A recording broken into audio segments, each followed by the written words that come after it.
But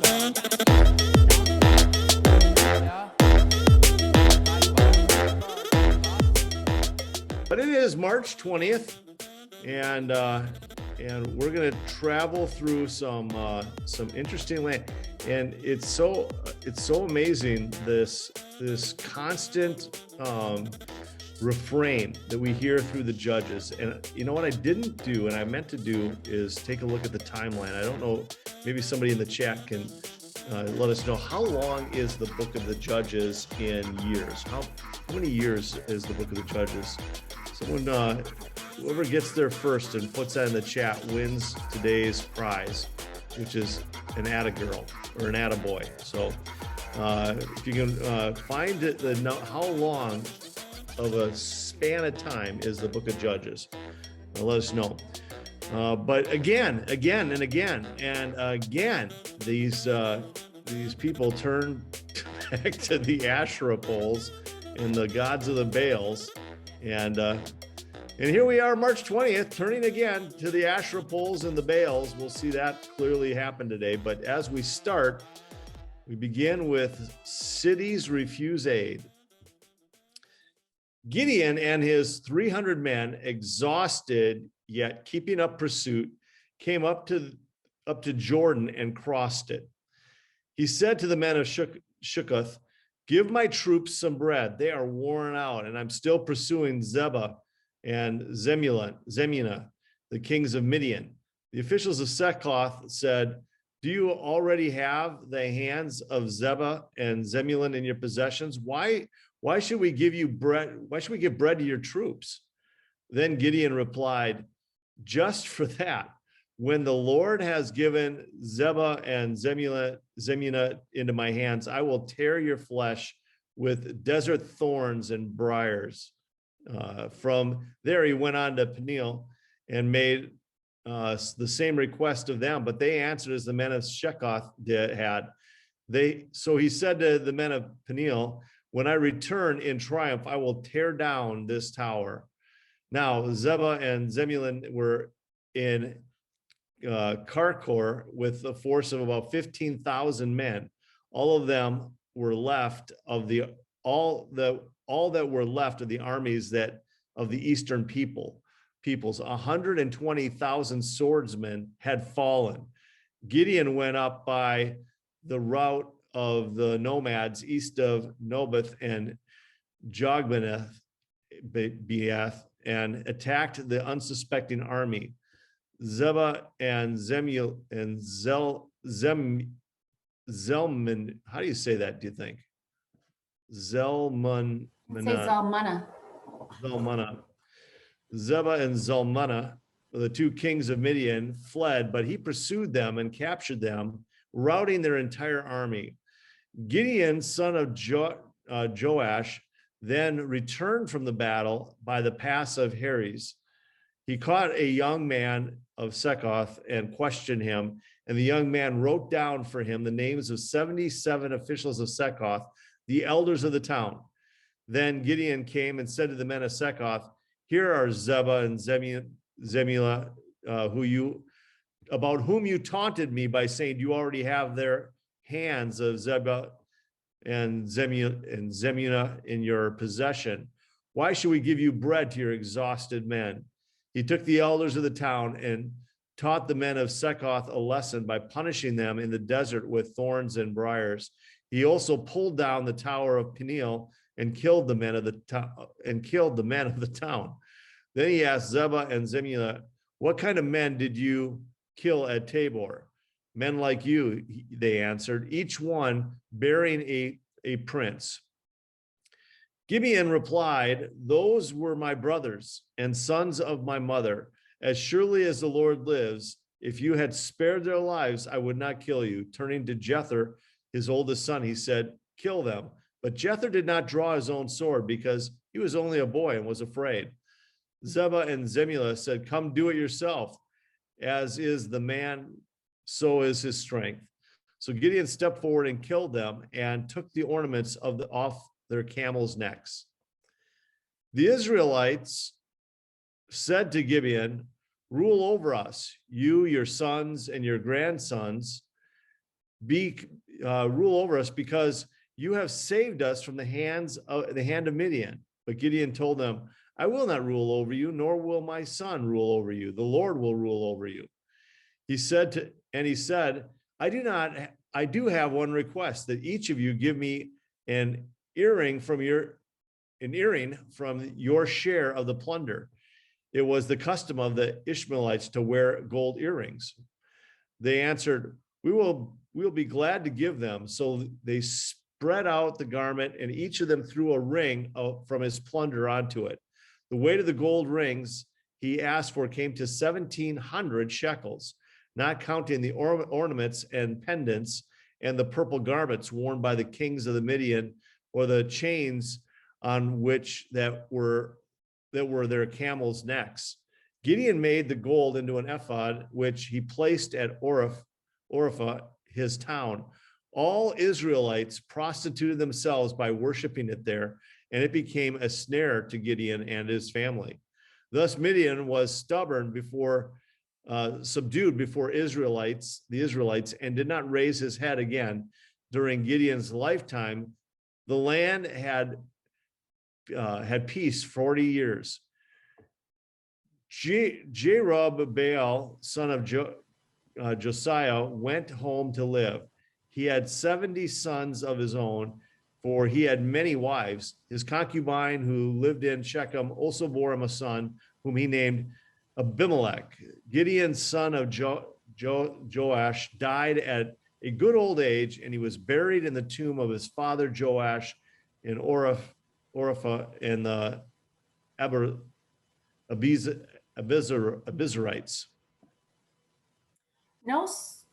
No sooner had Gideon died than the Israelites again prostituted themselves to the Baals. They set up Baal Bereth as their god, and did not remember the Lord their God, who had rescued them from the hands of all their enemies on every side. They also failed to show any loyalty to the family of Jerubbaal, that is, Gideon, in spite of all the good things he had done for them. Abimelech, son of Jerubbaal, went to his mother's brothers in Shechem and said to them, and to all his mother's clan, ask all the citizens of Shechem, which is better for you, to have all 70 of Jerubbaal's sons rule over you, or just one man? Remember, I am your flesh and blood. When the brothers repeated all this to the citizens of Shechem, they were inclined to follow Abimelech, for they said, he is related to us. They gave him 70 shekels of silver from the temple of Baal Bereth, and Abimelech used it to hire reckless scoundrels who became his followers. He went to his father's home in Ophrah, and on one stone murdered his 70 brothers, the sons of Jerubbaal. But Jotham, the youngest son of Jerubbaal, escaped by hiding. Then all the citizens of Shechem and Beth Millo gathered beside the great tree at the pillar in Shechem to crown Abimelech king. When Jotham was told about this, he climbed up on the top of Mount Gerizim and shouted to them, listen to me, citizens of Shechem, so that God may listen to you. One day the trees went out to anoint a king for themselves. They said to the olive tree, be our king. But the olive tree answered, should I give up my oil, by which both gods and humans are honored, to hold sway over the trees? Next the trees said to the fig tree, come and be our king. But the fig tree replied, should I give up my fruit, so good and sweet, to hold sway over the trees? Then the trees said to the vine, come and be our king. But the vine answered, should I give up my wine, which cheers both gods and humans, to hold sway over the trees? Finally, all the trees said to the thorn bush, come and be our king. The thorn bush said to the trees, if you really want to anoint me king over you, come and take refuge in my shade. But if not, then let fire come out of the thorn bush and consume the cedars of Lebanon. Have you acted honorably and in good faith by making Abimelech king? Have you been fair to Jerubbaal and Baal and his family? Have you treated him as he deserves? Remember that my father fought for you and risked his life to rescue you from the hand of Midian. But today you have revolted against my father's family. You have murdered his 70 sons on a single stone, and have made Abimelech, the son of his female slave, king over the citizens of Shechem because he is related to you. So have you acted honorably and in good faith towards Jerubbaal and his family today? If you have, may Abimelech be your joy, and may you be his too. But if you have not, let fire come out from Abimelech and consume you, the citizens of Shechem and Beth Millo, and let fire come out from you, citizens of Shechem and Beth Millo, and consume Abimelech. Then Jotham fled, escaping to Beer, and he lived there because he was afraid of his brother Abimelech. After Abimelech had governed Israel 3 years, God stirred up animosity between Abimelech and the cities of Shechem so that they acted treacherously against Abimelech. God did this in order that the crime against Jerubbaal, 70 sons, the shedding of their blood, might be avenged on their brother Abimelech and on the citizens of Shechem who had helped him murder his brothers. In opposition to him, these citizens of Shechem set men on the hilltops to ambush and rob everyone who passed by, and this was reported to Abimelech. Now Gaal, son of Ebed, moved with his clan into Shechem, and its citizens put their confidence in him. And after they had gone out into the fields and gathered the grapes and trodden them, they held a festival in the temple of their God. While they were eating and drinking, they cursed Abimelech. Then Gaal, son of Ebed, said, "Who is Abimelech, and why should we Shechemites be subject to him? Isn't he Jerubbaal's son, and isn't Zebul his deputy? Serve the family of Hamor, Shechem's father. Why should we serve Abimelech? If only this people were under my command, then I would get rid of him. I would say to Abimelech, call out your whole army." When Zebul, the governor of the city, heard what Gaal, son of Ebed, said, he was very angry. Under cover, he sent messengers to Abimelech, saying, "Gaal, son of Ebed, and his clan have come to Shechem and are stirring up the city against you. Now then, during the night, you and your men should come and lie in wait in the fields. In the morning at sunrise, advance against the city. When Gaal and his men come out against you, seize the opportunity to attack them." So Abimelech and all his troops set out by night and took up concealed positions near Shechem in 4 companies. Now Gaal, son of Ebed, had gone out and was standing at the entrance of the city gate just as Abimelech and his troops came out from their hiding place. When Gaal saw them, he said to Zebul, "Look, people are coming down from the tops of the mountains." Zebul replied, "You mistake the shadows of the mountains for men." But Gaal spoke up again, "Look, people are coming down from the central hill, and a company is coming from the direction of the diviner's tree." Then Zebul said to him, "Where is your big talk now? You who said, 'Who is Abimelech, that we should be subject to him?' Aren't these the men you ridicule? Go out and fight them." So Gaal led out the citizens of Shechem and fought Abimelech. Abimelech chased him all the way to the entrance of the gate, and many were killed as they fled. Then Abimelech stayed in Arumah, and Zebul drove Gaal and his clan out of Shechem. The next day, the people of Shechem went out to the fields, and this was reported to Abimelech. So he took his men, divided them into 3 companies, and set an ambush in the fields. When he saw the people coming out of the city, he rose to attack them. Abimelech and the companies with him rushed forward to a position at the entrance of the city gate. Then 2 companies attacked those in the fields and struck them down. All that day, Abimelech pressed his attack against the city until he had captured it and killed its peoples. Then he destroyed the city and scattered salt all over it. On hearing this, the citizens in the tower of Shechem went into the stronghold of the temple of Al-Berith. When Abimelech heard that they had assembled there, he and all of his men went up Mount Zalmon. He took an axe and cut off some branches, which he lifted to his shoulders. He ordered the men with him, "Quick, do what you have seen me do." So all the men cut branches and followed Abimelech. They piled them against the stronghold and set it on fire with the people still inside. So all the people in the tower of Shechem, about 1,000 men and women, also died. Next, Abimelech went to Jabez and besieged it and captured it. Inside the city, however, was a strong tower to which all the men and women, all the people of the city had fled. They had locked themselves in and climbed up on the tower roof. Abimelech went to the tower and attacked it. But as he approached the entrance to the tower to set it on fire, a woman dropped an upper millstone on his head and cracked his skull. Hurriedly, he called to his armor bearer, "Draw your sword and kill me so that they can't say a woman killed him." So his servant ran him through and he died. When the Israelites saw that Abimelech was dead, they went home. Thus, God repaid the wickedness that Abimelech had done to his father by murdering his 70 brothers. God also made the people of Shechem pay for all their wickedness. The curse of Jotham, son of Jerubbaal, came on them. Wow. Well, at least, luckily, he wasn't killed by a woman. I mean, because that would have been the worst, right? Man, oh man.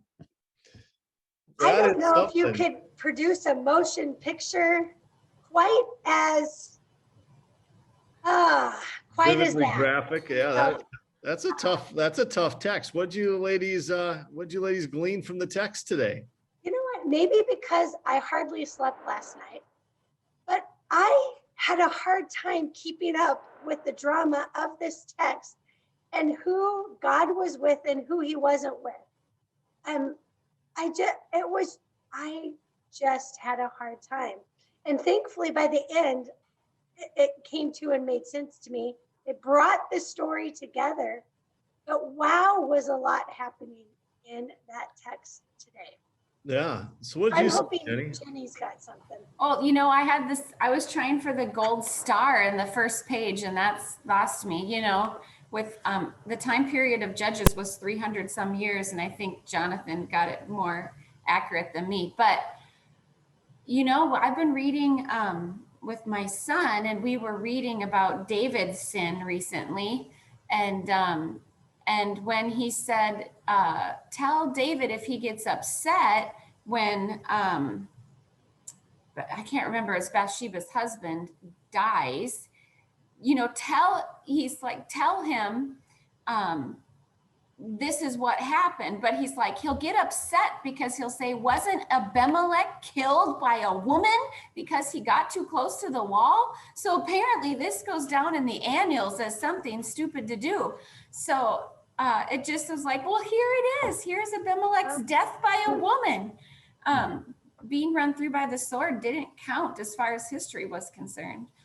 But it just goes to show nobody's family is too bad to be redeemed, because right here is a family that one son who was a stepson in essence, right? Because he's from a concubine or is not considered a full son, has all of his other brothers murdered in order to be king. And one escapes, but yeah, what a mess.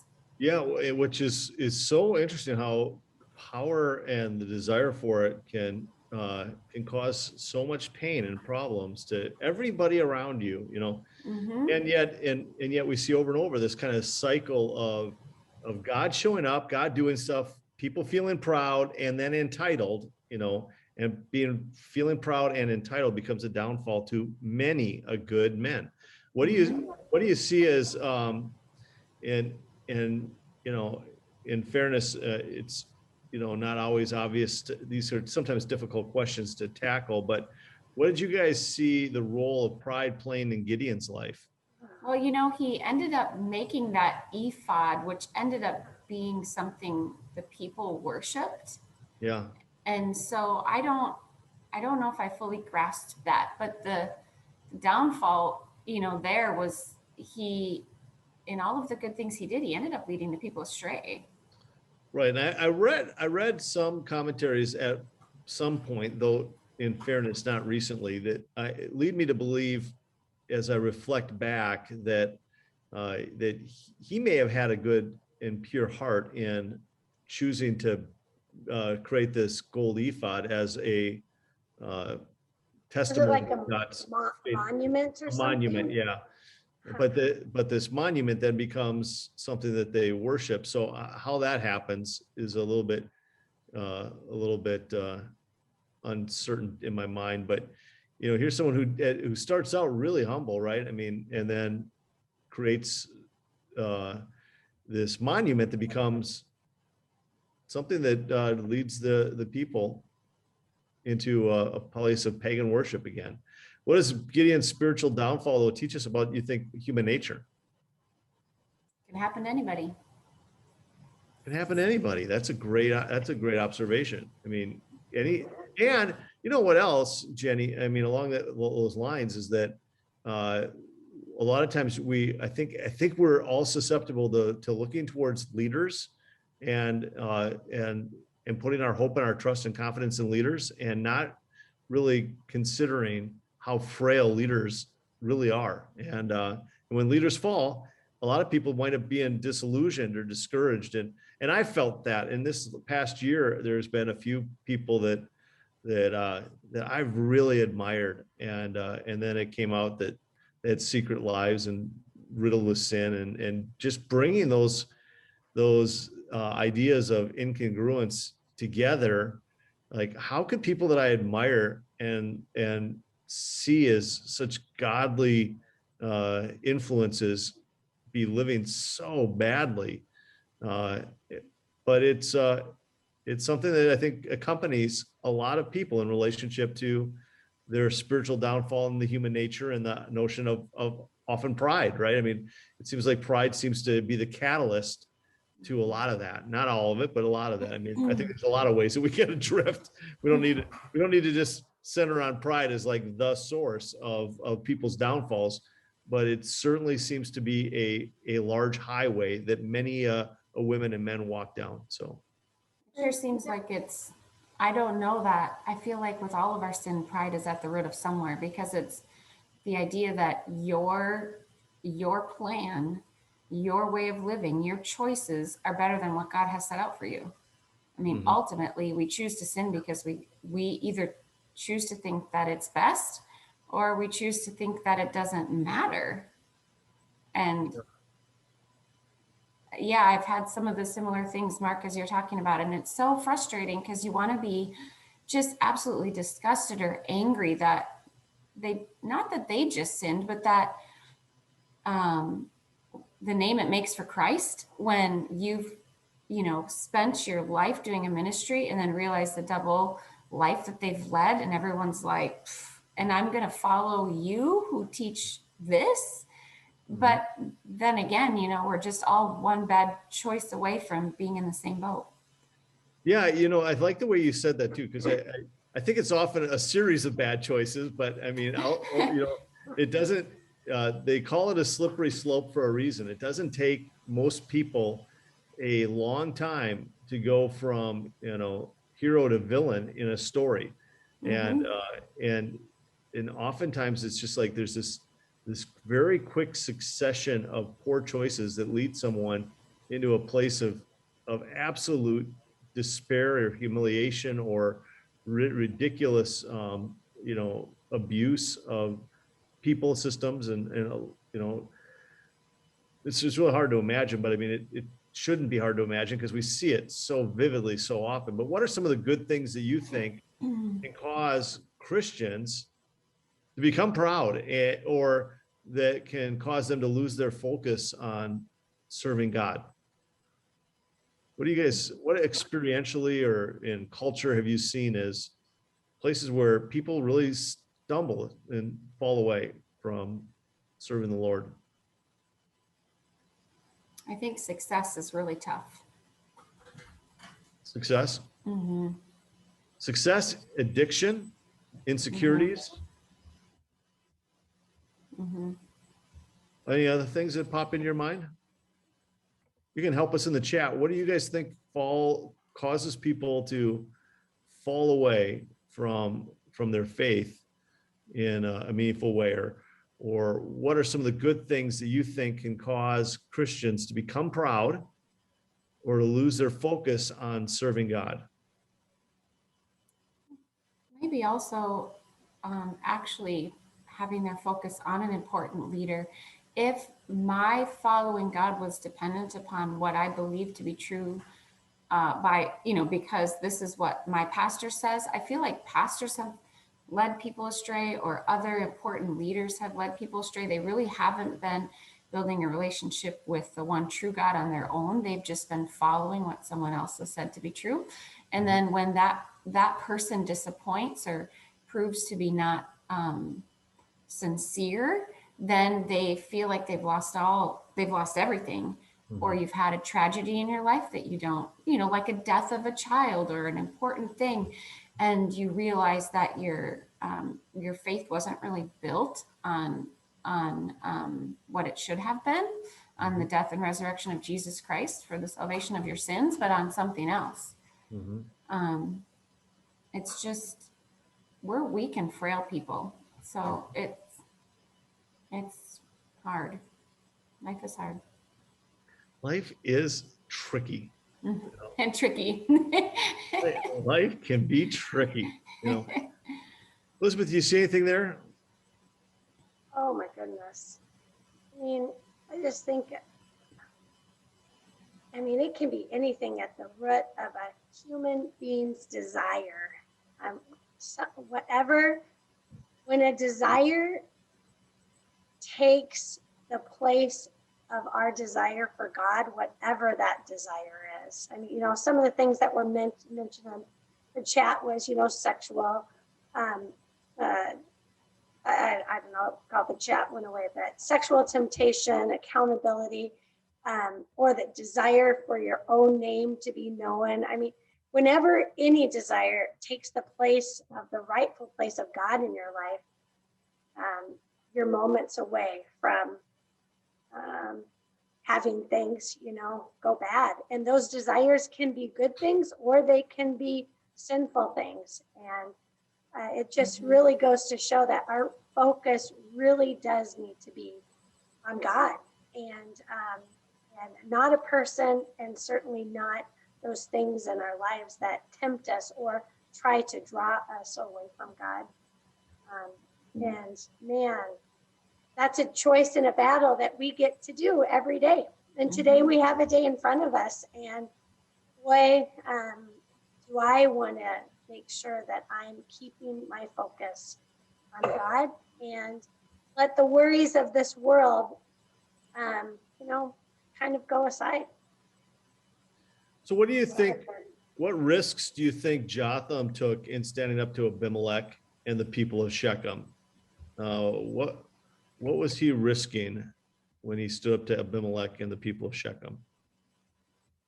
And I think everything. I think he was risking his life. I think he was risking everything to take that stand. When is it right, do you think, to take a stand like that, where you would put your reputation and your life at risk? When is that a good idea? Wow. That's a good question. Well, I think that you would have to have a conviction of the Holy Spirit for sure, that because it's so easy to get it wrong, like in your own pride, to think you're the one that is right and a stand needs to be taken. But what he was seeing was a people following a leader that began his leadership in the wrong way, right? So it was power over instead of power under, right? Like I will go ahead and take the 70 that would be running for power and just take their lives so that there's not any competition left. And had Jotham been there, he'd have been gone too, So I think that you have to feel strongly led, and you have to be willing to let God, you have to be willing to speak the truth and then let God work out the details. Mhm. So, Yeah. which sounds like happened, Mhm. people of Shechem were disciplined, and Abimelech lost his life in the battle. Hmm. And probably in a way that was humiliating. So, I mean, I don't think it was missed by God that he was killed by a woman, and apparently that's very dishonorable still. So, I think he was brought low, Uh-huh. even in death. So, Yeah. Can you imagine anything worse? What I could, but apparently for a guy, that's pretty bad. really bad, I guess. All right. What attitude should we have towards power and wealth? I mean, if they're not doing it right, what does doing it right even look like?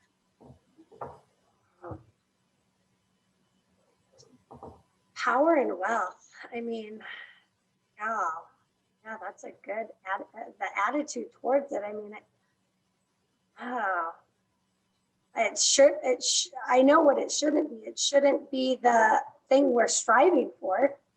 Yeah. Either one. I mean, it shouldn't be what motivates. I mean, God may choose to give someone power and wealth. I think maybe it's a little bit how we view our money, that it's all God's. It belongs to him, and we are stewards of it. And so our wealth and whatever influence he gives us, whatever power he's entrusted to us, is just that. It's not ours, it's his. And I think it really does matter how we view both of those things, both the power and influence he's given us and the resources and wealth he's given us. And when we forget that it's all his, that's when it can go bad for us. So. Yeah, for sure.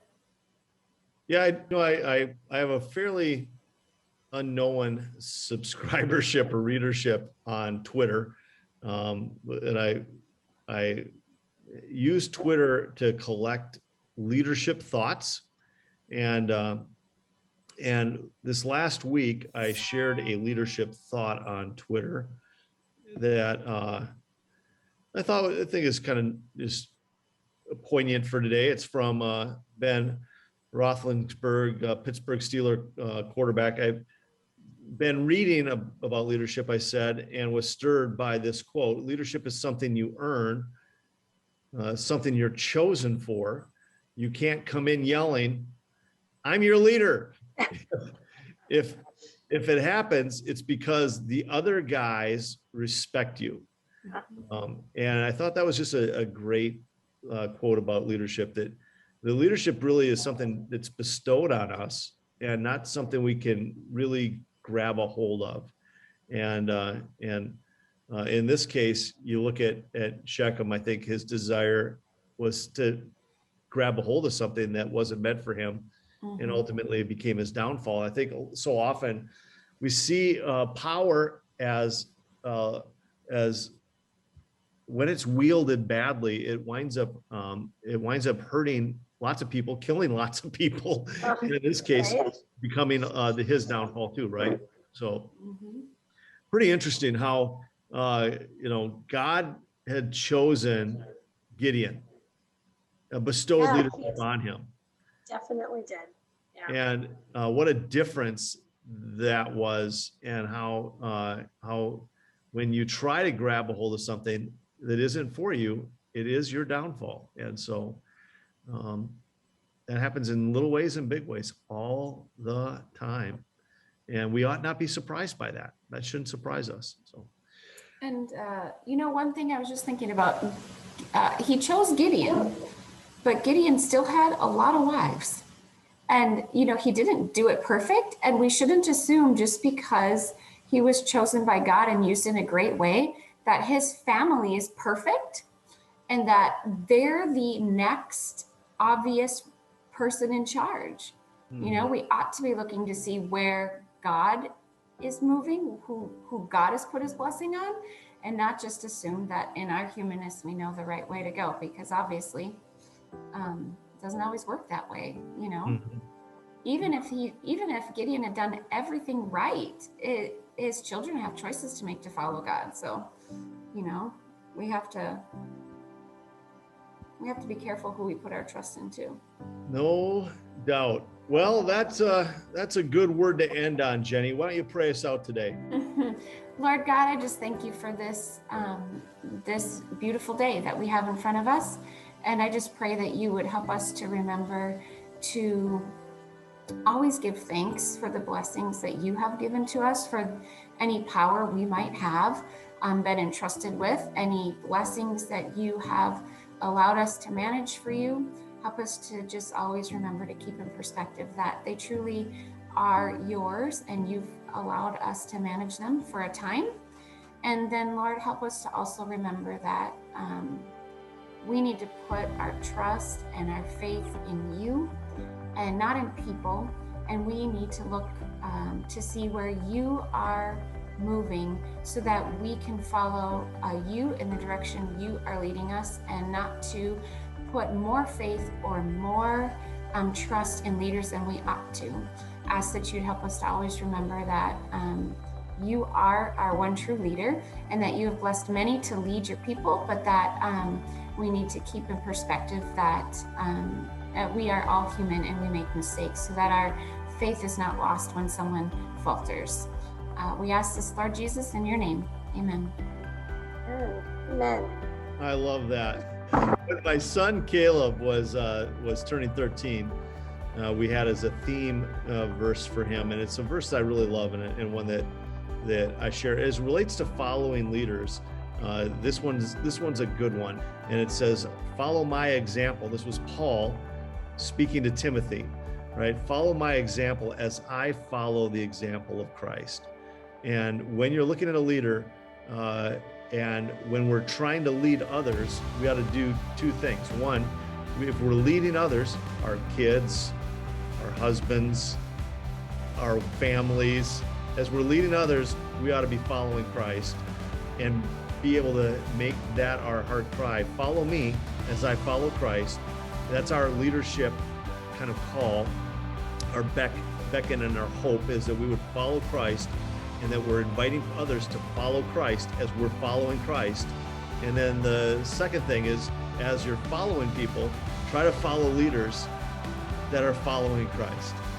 So you guys make it a great day. Ladies, thanks so much for reading this morning and being part of our study. Hopefully we'll see you all tomorrow. God bless you. Yep. Have a great day, everyone.